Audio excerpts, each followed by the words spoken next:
One thing is certain. If you stick to the word, you will come back with a testimony. What God wants to give you in your life is not a healing. What God wants to give you in your life is not a job. What God wants to give you in your life is not money. What God wants to give you is the word of God in your spirit. It'll make you what it talks about. And you are shining. And you are shining by the power of the Holy Ghost. You are shining by the power of the Holy Ghost. You are shining and nothing can stop you. It is your season. It is your time. Nothing can hinder you. This is your time. This is your hour. Favor is yours.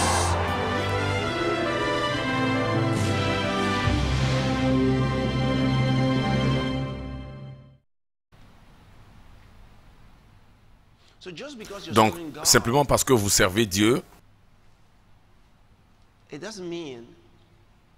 ça ne veut pas dire que Satan est en bon terme avec vous. Vous voyez, ça ne fait pas de lui votre ami. Alléluia. Donc, les anges vous ont donné, démons également vous sont donnés.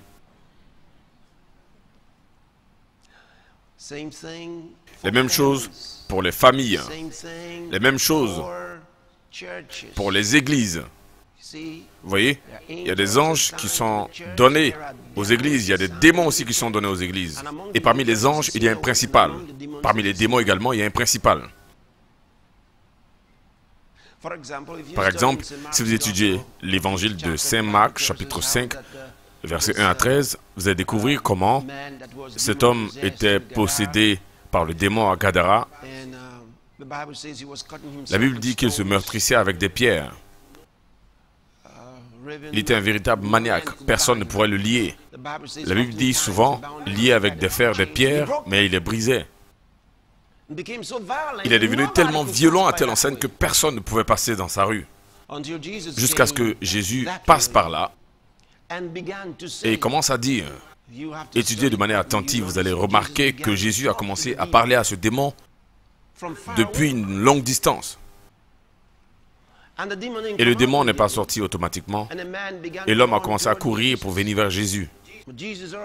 Mais Jésus a déjà ordonné au démon de sortir. Il n'est pas sorti, mais plutôt il a couru pour venir vers Jésus. Et lorsqu'il est arrivé vers Jésus, il a dit, Jésus lui a dit, quel est ton nom? Et cet homme, vous voyez, il y avait plusieurs démons qui habitaient en lui, mais l'homme était possédé par un seul démon. Donc le chef des démons a parlé. Et Jésus a dit, quel est ton nom?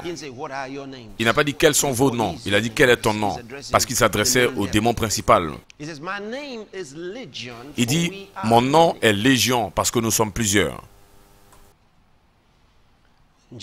Jésus lui a parlé clairement, il a répondu, s'il te plaît, ne nous envoie pas dans les troupeaux. Envoie-nous dans les ports. Il y avait environ 2000 d'entre eux.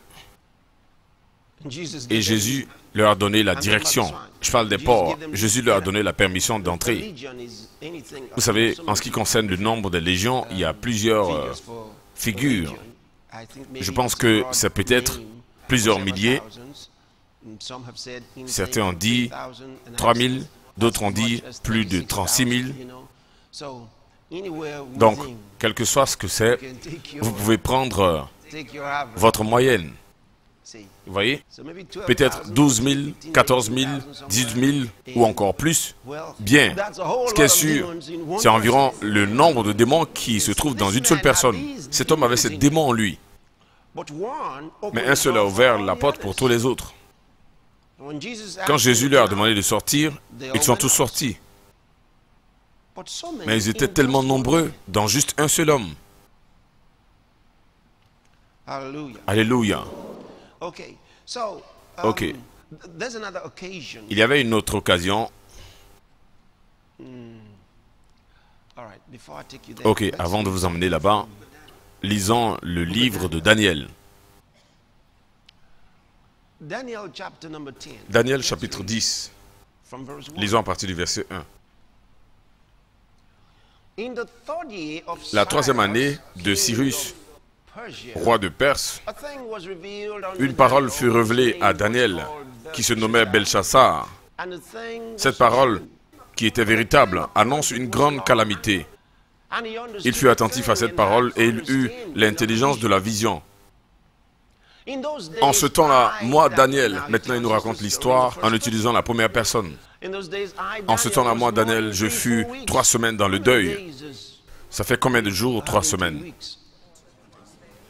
Allez, 21. Ok. Je ne mangeais aucun mets délicat. Quelqu'un m'a dit qu'il a un jeûne très spécial. Je lui ai dit, c'est quel type de jeûne? Il dit, le jeûne du type Daniel. Je lui ai dit, c'est quel type de jeûne ça? Il a répondu, dans ce temps, je mange tout, mais sauf ce que j'aime. Je lui ai dit, ça veut dire quoi? Il dit, quand Daniel était en train de jeûner, il n'a pas mangé ce qu'il aimait.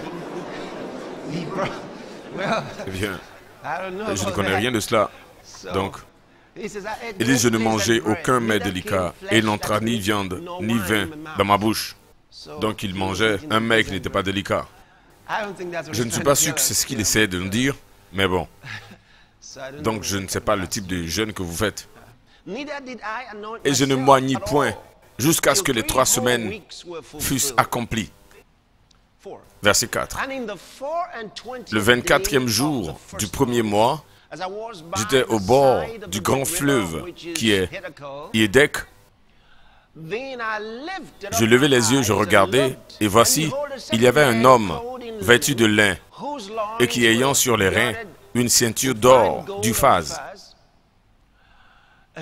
Son corps était comme de chrysolite, son visage brillait comme l'éclair. Ses yeux étaient comme des flammes de feu, ses bras et ses pieds ressemblaient à l'airain poli. Et le son de sa voix était comme le bruit d'une multitude. Moi, Daniel, je vis seul la vision, et les hommes qui étaient avec moi ne virent point. Mais ils furent saisis d'une grande frayeur, et ils prirent la fuite pour se cacher.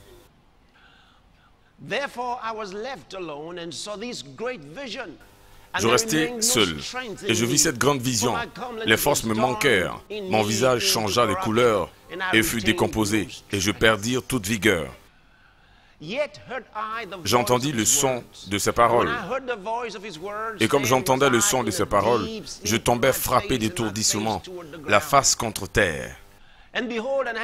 Et voici une main me toucha, et secoua mes genoux et mes mains. Puis il me dit, « Daniel, homme profondément aimé, sois attentif aux paroles que je vais te dire, et tiens-toi debout à la place où tu es, car je suis maintenant envoyé vers toi. » Lorsqu'il m'eut ainsi parlé, je me tins debout en tremblant. Il me dit, « Daniel, ne crains rien, car dès le premier jour où tu as eu à cœur de comprendre et de t'humilier devant ton Dieu, tes paroles ont été entendues, et c'est à cause de tes paroles que je viens. Le premier jour, il y avait de cela 3 semaines. C'était juste le premier jour, il y a de cela 3 semaines, quand il a commencé à prier. Tes paroles ont été entendues. Et j'ai été envoyé. Il y a de cela 3 semaines. Mais où est-ce que tu as été depuis? Cet homme a jeûné durant 3 semaines entières. Mais le premier jour où il a commencé, Dieu a entendu sa voix.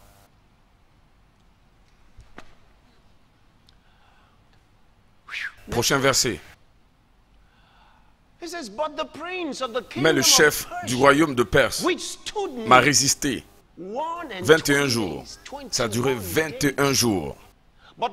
Mais voici, Michael, l'un des principaux chefs, est venu à mon secours et je suis demeuré là auprès des rois de Perse. Donne-moi la version NIV. Il y a un mot que j'aimerais vous montrer. Parce que ça, c'est exactement ce qu'il dit. Mais le prince du royaume de Perse m'a résisté durant 21 jours. Alors Michael, l'un des chefs des anges, est venu m'aider parce que j'ai été détenu. J'ai été détenu là-bas avec le roi de Perse. Je voudrais que vous remarquiez quelque chose. Il y avait le prince de Perse et le roi de Perse. Regardez.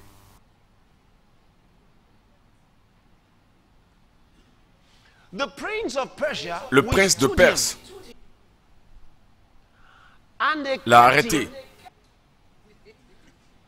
et l'ont gardé en détention avec le roi de Perse.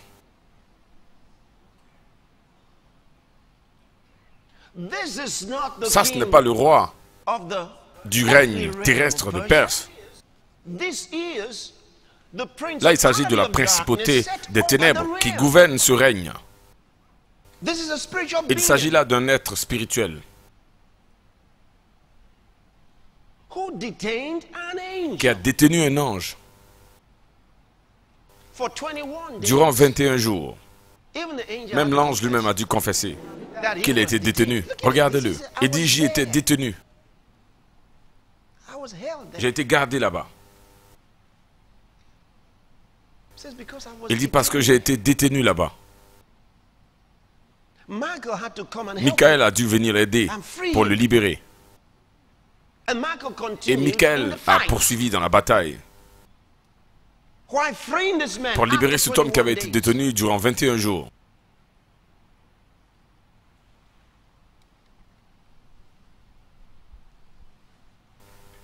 Il dit, j'ai été détenu.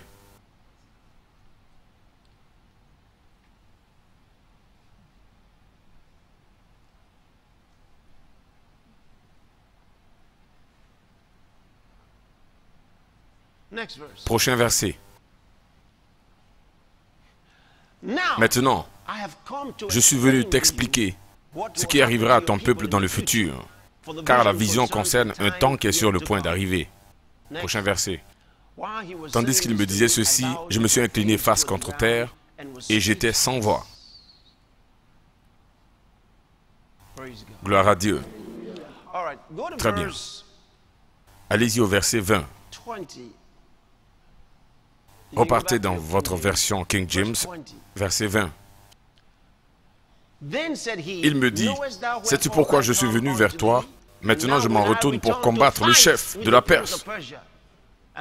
Quand je partirai, voici, le chef de Javan viendra.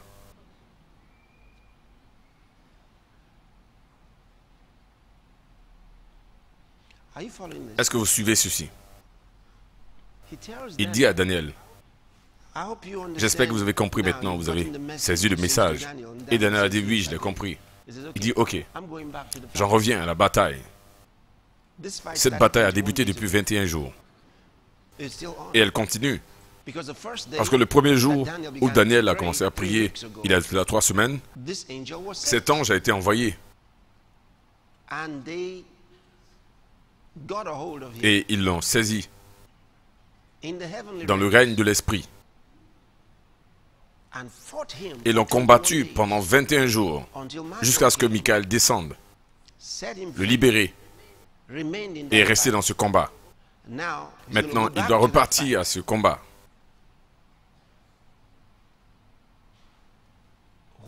Pourquoi est-ce qu'il doit repartir dans ce combat? C'est là. Il dit, maintenant je me retournerai pour combattre. Il dit, maintenant je me retournerai pour combattre. Pas parce qu'il ne pouvait pas aller au ciel sans une bataille. Certains pensent que ça doit revenir par ce même lieu. Ça, ce n'est pas la raison. Il retourne pour combattre le prince de Perse. Et quand je partirai, voici le chef de Javan viendra. Il est en train de nous dire que le royaume grec va remplacer le royaume de Perse. Parce qu'il aura renversé le prince de Perse. Il va combattre le prince de Perse, le vaincre. Mais il sait qu'il y aura un autre qui sera emmené en mission.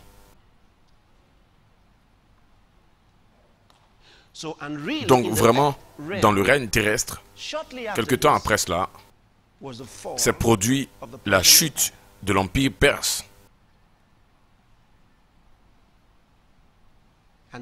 Alors, l'empire de Grèce a pris la possession du lieu avec à sa tête Alexandre le Grand. Il a été poussé par le prince de Grèce. Le prince de Grèce.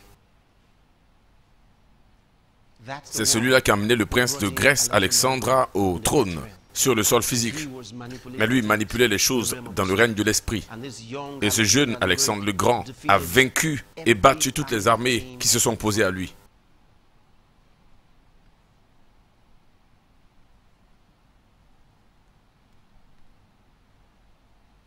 Dans le règne de l'esprit, il y avait une force invisible.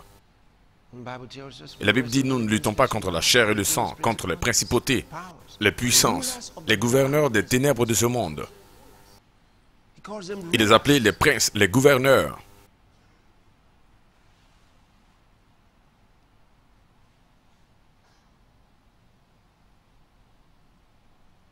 Et ceux qui ont le grade le plus élevé, ce sont les méchancetés spirituelles dans les lieux célestes.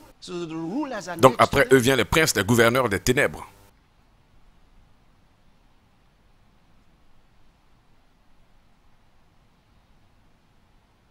Alléluia. Eh bien, vous savez, ça c'était avant que Jésus ne vienne.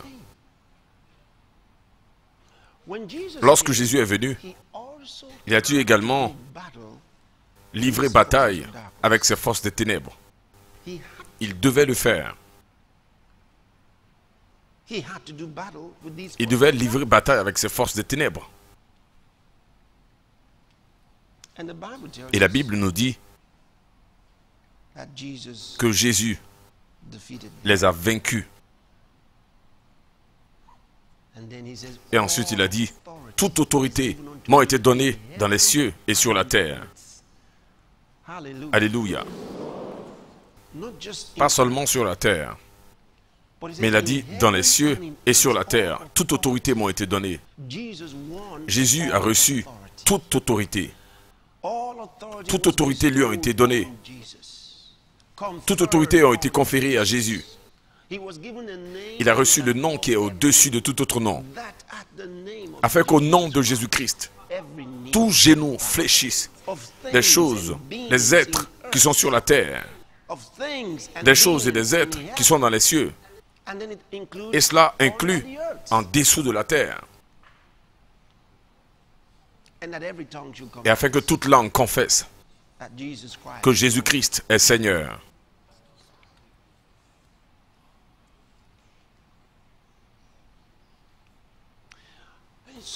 Donc, si ça c'est vrai, voyons voir quelque chose. 2 Corinthiens chapitre 10, verset 3. Souvent vous découvrez une série de maladies dans certains lieux, dans certaines localités.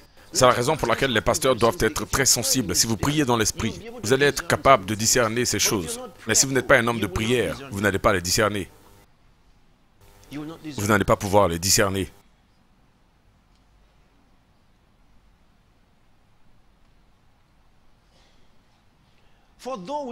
Car si nous marchons dans la chair, nous ne combattons pas selon la chair. Verset 4. Car les armes avec lesquelles nous combattons ne sont pas charnelles. Est-ce que vous avez remarqué? Il dit les armes avec lesquelles nous combattons ne sont pas charnelles. Il n'a pas dit que la bataille est terminée. Il dit car les armes avec lesquelles nous combattons.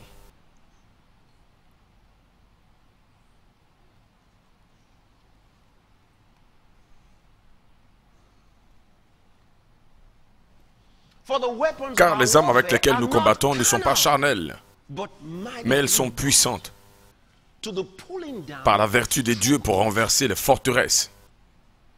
Les forteresses. Nous renversons les raisonnements. Alléluia. Et toute hauteur qui se lève contre la connaissance de Dieu. Et nous amenons toute pensée captive à l'obéissance de Christ. Il dit les armes avec lesquelles nous combattons sont puissantes par le Saint-Esprit. Et nous devons les utiliser. Nous devons utiliser ces armes dans la prière. Nous devons les utiliser.